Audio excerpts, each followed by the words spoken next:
Today, we're at Adams Motorsports Park once again to drive the most requested car of 2010. That's right, you guys write me every week requesting I drive stuff, and the Volkswagen GTI is far and away the most requested car.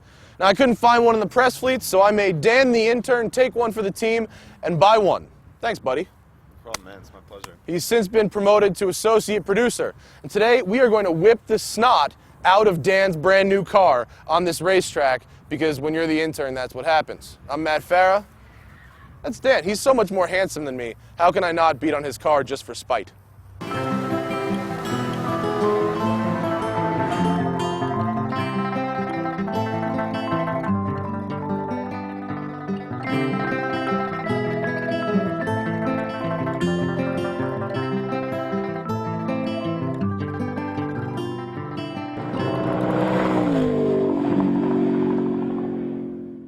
I would say that in the last 6 months, more of you have written me letters saying, when am I going to drive the new GTI, than any other car. And I get lots of them. So, amazingly, I hadn't driven a GTI in a few years, not since 2002. But this one is very interesting. It has the same engine as last year, 2-liter turbocharged 4-cylinder, makes 210 horsepower, 207 pound-feet of torque. Just like last year, all that power goes to the front wheels, and now we have an electronic differential to help distribute the power more evenly, reduce torque steer through corners. This car has the optional dual clutch transmission, which we've seen before in other cars and is still very good.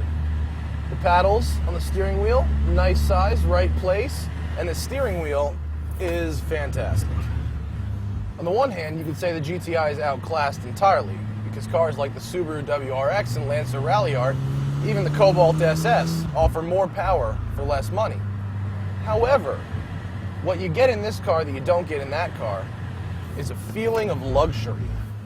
The seats, which are basically Recaros, even though it doesn't say it on the headrest, keep you in place, and to the touch and to your back, feel like they belong in a much more expensive car. I love a car with great seats, and this car is a perfect example of great seats at a good price. The GTI starts $23,500 for a base model with a stick. Many people like the stick. In fact, it sells 50-50 to the automatic. Dan chose the paddles, and I don't blame him because he lives in LA and drives in a lot of traffic. And that's a good option because these things are quick. They shift in 1/10 of a second, and the engine makes a nice little burble when you hit the paddle. It's really a nice, rewarding feeling. Shifts down just as fast. Dan's car, our test car, stickers for $31,500, which is, when you consider it, a lot of money for a hatchback. The only thing that I can think of that's more expensive would be a fully loaded John Cooper Works Mini, and these cars would be great competitors. But what you get for that extra money is something that you don't get with faster cars like the Mazda Speed 3 or the WRX. Those cars, they're good, but they're basically economy cars with turbos strapped on them. They feel like disposable goods because there's plastic everywhere. Here, no plastic. Lots of leather, soft rubber. It makes the car feel more expensive. And when you're going to spend 30 grand on a car, you want it to feel more expensive than those cars that may be a little faster, but aren't just as nice to touch or sit in. That's where the GTI is a real winner. There are a few practical things about the GTI that I don't actually like. For instance, the nav takes forever to find a point of interest. So if you're actually trying to find something quickly, you might be 5 miles from where you started before it actually finds out it was just where you were. Secondly, the car's e-diff system helps you keep the car under control, but it uses the anti-lock braking system to do it, which means if you're driving the car hard all the time, you're going to go through brake pads like crazy. And I may have just killed a bird right there. Yeah? I think I might have. I gotta say, I do like driving this car. It's not exactly a featherweight in its class at about 3,100 pounds with the DSG, but it still feels relatively light. The engine's happy to rev, it makes a great sound, it's comfortable, and I definitely just hit a bird right there. Did anyone see that fly off? Oh, it's bird slaughtering day on the smoking tire.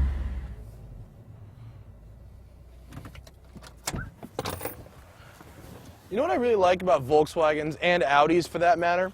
They always have good, elegant storage solutions, like the door pocket liter bottle holder. And then if you come back to the trunk, pop this guy. It's pretty spacious in there, right? But what if you're not filling it up totally? We've got hooks around the edges for grocery bags, cargo net, and these little guys, which are Velcro, and you can make a box of any different size so your stuff doesn't flop around when you're driving quickly. Just because you've got a trunk that holds a lot doesn't mean if you don't have a lot in there, you want it sloshing all over the place. I love that they think of stuff like that.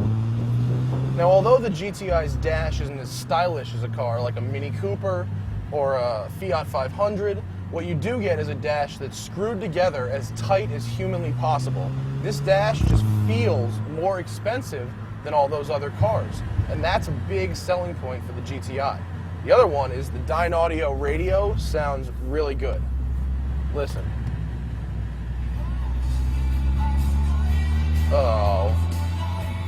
Ugh. Dan listens to the douchiest music. Now, I think we can conclude that as a road car, the GTI is actually very good, especially for the kind of money. It's tons of fun, plenty luxurious, and has lots of storage space, more than you'd think. But we are at a track for a reason, and tonight, $25 time attack night, so I think we need to find out how it does as a race car. Visually, the biggest difference between the last generation and the current one is the redesigned front fascia, which incorporates a much more horizontal grille and not the Audi-esque Billy the Wide-Mouth Bass look. The new quad headlamp design is reminiscent of the original first generation GTI, except now we get xenons, which is nice. Overall, we really like the fact that the Volkswagen's exterior styling doesn't need to make a very bold statement. It's simple, conservative, and very good to drive.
Well, we've had a good day at the track, told you what I thought about the car, but now it's time to see the numbers. Now, the car to beat was the Mazda Speed 3, which ran a 50.8 with me driving. Tom was able to run a 50.7 in the GTI, 1/10 of a second faster. Yours truly, 50.6. So, with the same driver, the GTI is most certainly faster than the Mazda Speed 3. Unfortunately, Dan's lap was hampered by a Miata driver going off course, spreading dirt everywhere, and forcing them to cancel his session. So he got screwed out of this deal, but that's why he's the intern. I'm Matt, that's Dan, that's Dan's GTI. We've had a good time, and I'll see you next week on the Smoking Tire. Fucking Miatas.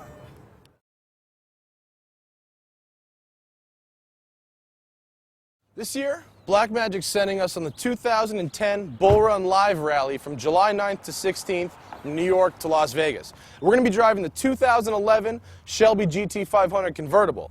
Here's your chance to come hang out with us, the Bull Run launch party in New York. All you do is go to blackmagicshine.com and design your own racing livery using the tools they give you. And the best design ends up on our car for Bull Run, and Blackmagic's going to pay for your trip to New York to come hang out with us at the kickoff party. So go to blackmagicshine.com and be sure to watch all our videos almost live from the Bull Run rally right here on the Smoking Tire.